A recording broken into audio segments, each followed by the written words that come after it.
para kami pang-screen, yung pediatrician o na surgery. Nadaan mo na sa ng by department. May recommendation ng approval ng bawat department. mga pera ko sila yung talagang pero, gano'n.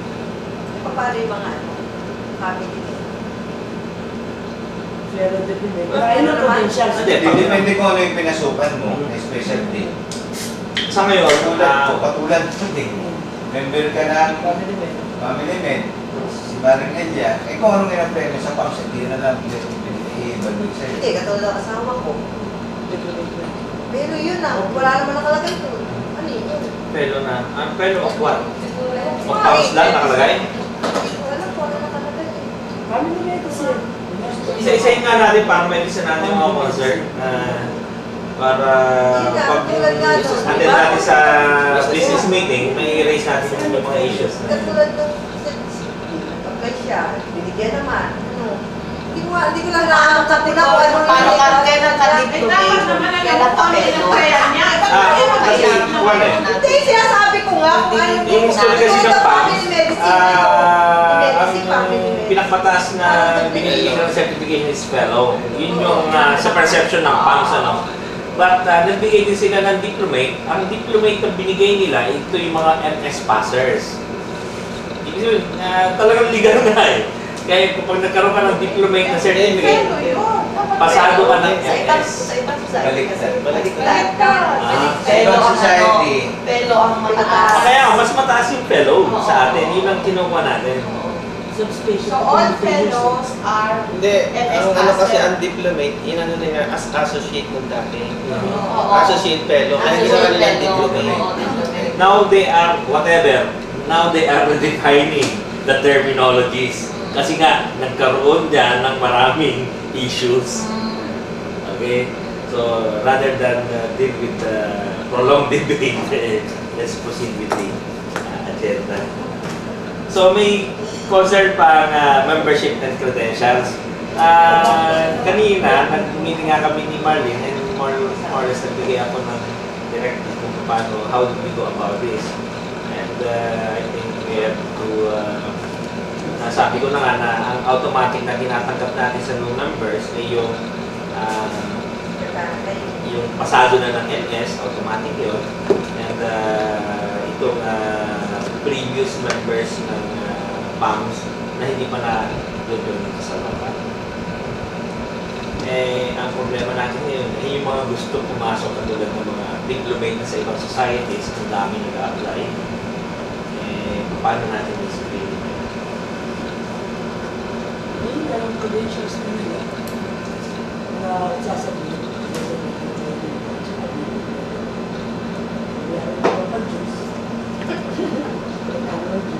And I'm suggesting na sabi ko, pataanin natin sa explaining committee ito sa apat na department.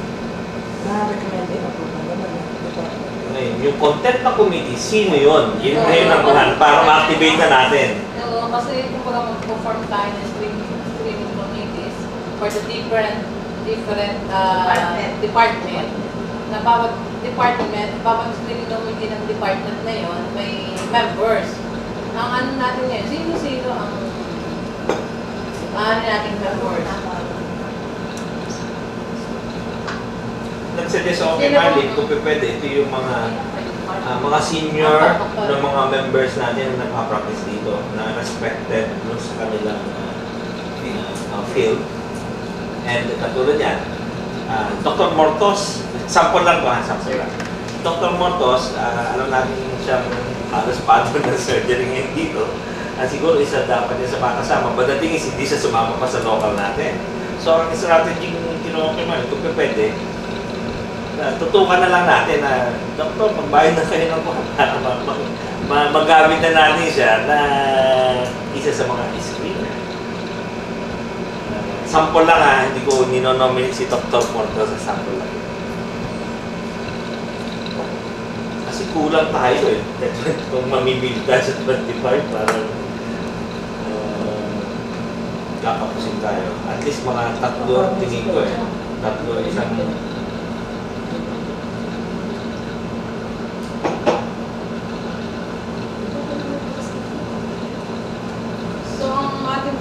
try natin, eh, kung paano ma-reach out natin yung 30 more members para maging tagal kasi. Well, nga pala, may listahan nga pala tayo. May listahan tayo ng yung mga hindi pa natin nag-join dito. But, PAMS member dito sa Quezon, I think we are more than 50 all in all and 25 na yung initial na nag-join pa. You can get the list from Oli and probably you can come up with your nomination next meeting. Ay sir, what if kung yung mga na-nominate natin ay pag-ano naman, reject naman yung ating Ethics Committee, kasi pag inayawan nila, meron na tayong working committee. Di ba? ay kasi sa screen lang sila nakaka-coordinate Hindi, kung lang yun, parang kunwari may process tayo ginagawa. Later on, hindi pa naman tayo magbibigay ng punishment. Hindi, katulad niya yung sinabi ko kay Dr. kanina, kunyari, galing sa isang district hospital, nag-apply, ano bang ating magiging criteria doon? Sabagay, papasok na ngayon sa iba't ibang committee kung ano magiging... Depende siguro kung ano ng district hospital. Hindi, sa kung anong setup ng district hospital.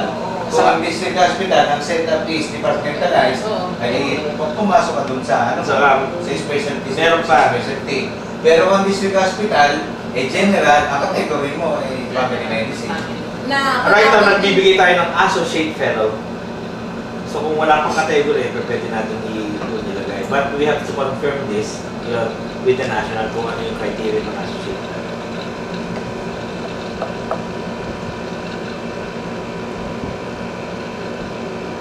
Tsaka yung number of years sila yung service. Oo, sir. Hindi nga po, kaya nga kami nagpo-form ngayon ng screening committee bawat department para sila nagagawa ng guidelines. Tama.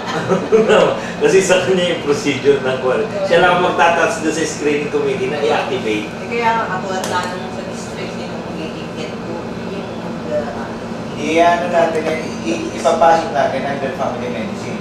By the way, may bagong development sa ating organization. This coming convention, magsasama tayo ng new specialty na field sa hospital administration. I think I have discussed it before.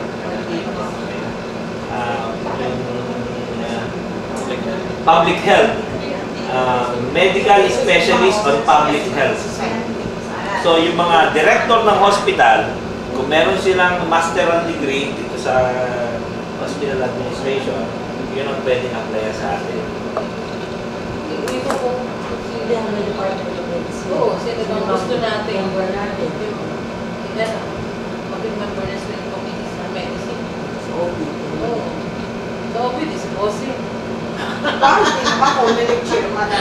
Kita ko pa sa WhatsApp ka sa... Pagka gano'n, hanggat mari, isang task lang para lahat tayo nakatrabaho. Isang task lang para lahat tayo may assignment. Hindi po pwede kasi kakaunti tayo, tingnan mo. Lahat tayo ay member na, except the board, lahat tayo ay member na ng committee. Kaya talaga magkakaroon ng obligation. Ay, hindi, kaya nga doktor yung iba, sabi niya, 55 talaga ang original number. So, yun nga din tayo 25. Encourage mo na yun. Talagang kinasalan natin ma-encourage yung mga 30 remaining members na mag-use sila ng kanilang Kaya nga, membership. before they join, before they review, kailangan screening. Kaya dapat screening. I-screen mo